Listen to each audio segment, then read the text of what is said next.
Regardez le torchon que vient de diffuser l'ambassade israélienne de France sur Twitter. Non mais regardez-moi ce torchon. Les cibles de Tsahal, commandant militaire, nucléaire, système de défense aérienne, missiles sol-sol, scientifique nucléaire. D'accord? Cible de l'Iran. Des maisons, des écoles et des civils. Non mais l'ambassade israélienne qui a osé tweeter ça aujourd'hui. Non mais vous vous foutez de la gueule de qui? Vous détruisez tous les hôpitaux de Palestine, de Gaza. Vous venez détruire toutes les écoles en nous sortant l'excuse de merde de dire à chaque fois qu'il y a un combattant du Hamas qui se traîne dans un hôpital au sous-sol. Donc vous préférez tuer tous les civils qu'il y a dans l'hôpital et détruire le seul endroit où les gens peuvent se faire soigner après vos bombardements génocidaires. Et vous venez nous expliquer aujourd'hui que l'Iran attaque des écoles et des maisons. Mais vous vous foutez de la gueule de qui? Vous voulez qu'on vous rappelle le nombre de morts qu'il y a à Gaza? Le nombre d'enfants que vous avez tués? Parce que jusqu'à l'heure d'aujourd'hui, on répertorie à 55 000 le nombre de morts civiles qu'il y a à Gaza, 16 000 gosses, et vous venez vous faire passer pour une armée morale, encore? Mais vous savez, l'indécence arrive à un moment, ça a un prix, hein, vous savez?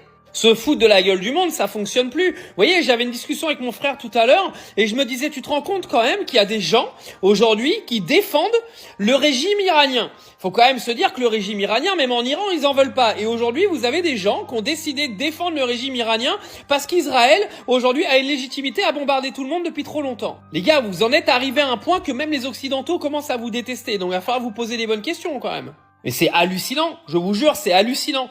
Mais vous allez faire croire ça à qui? À part des dégénérés qui n'ont pas de cerveau et qui regardent rien de ce qui se passe là-bas. Vous allez faire croire ça à qui?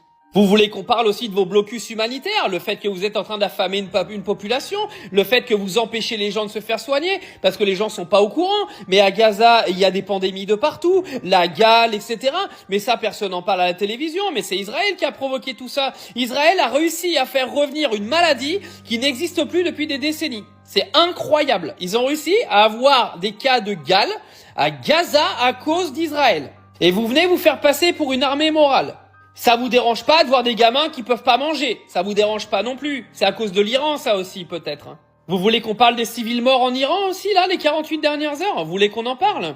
Parce que oui, la télévision, BFM TV, la CNews, les propagandistes pro-Israël, là, qui viennent nous expliquer qu'Israël est la grande victime de ce conflit et qu'ils sont en train de tirer que sur des bases nucléaires parce que l'Iran, soi-disant, n'aurait pas le droit d'avoir le nucléaire alors que tous ses voisins l'ont.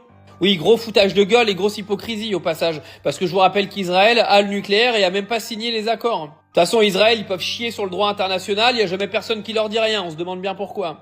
Alors Macron, si t'es là et que t'écoutes, peut-être qu'un jour t'écouteras les vidéos de la population, ton ambassadeur israélien en France, là, s'il est là pour aller faire de la propagande dégueulasse et venir raconter n'importe quoi, tu sais qu'il y a des pays qui renvoient les ambassadeurs dans leur pays. Alors on veut bien lui affréter un jet privé, je serais même prêt à payer de mes impôts.